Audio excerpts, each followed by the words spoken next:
Only news या चॅनलमध्ये आपल्या सर्वांचे स्वागत आहे। चला तर ऐकूया आजच्या ठळक व महत्त्वाच्या बातम्या। महायुतीतील एकाच पक्षाचे किंवा 3 पक्षांचे मिळून एकेका जिल्ह्यात अनेक दिग्गज आमदार निवडून आले आहेत।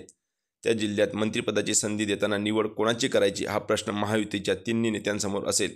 त्यामुळे मंत्रिपदावरून प्रचंड घमासान होण्याची शक्यता आहे। संख्याबळानुसार मंत्रिपदे 3 पक्षांमध्ये वाटली जावीत यासाठी भाजप आग्रही असेल असे खात्रीलायक सूत्रांनी सांगितले।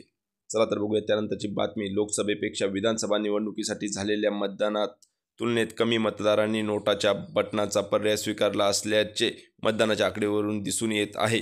चला तर बघूया त्यानंतरची महत्त्वाची बातमी। महानगर गॅस लिमिटेडने CNGच्या दरात किलोमागे 2 रुपयांनी वाढ केली असून त्याची झळ मुंबईकरांच्या खिशाला बसणार आहे। मुंबईच्या उपनगरात धावणाऱ्या रिक्षांच्या भाडेवाढीत दर होण्याची शक्यता आहे।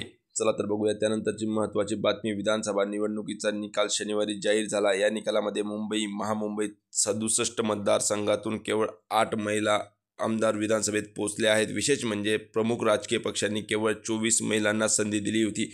अशाच प्रकारच्या नवनवीन व ताज्या बातम्या जाणून घेण्यासाठी कृपया चॅनलला लाईक व सबस्क्राईब करायला विसरू नका। धन्यवाद।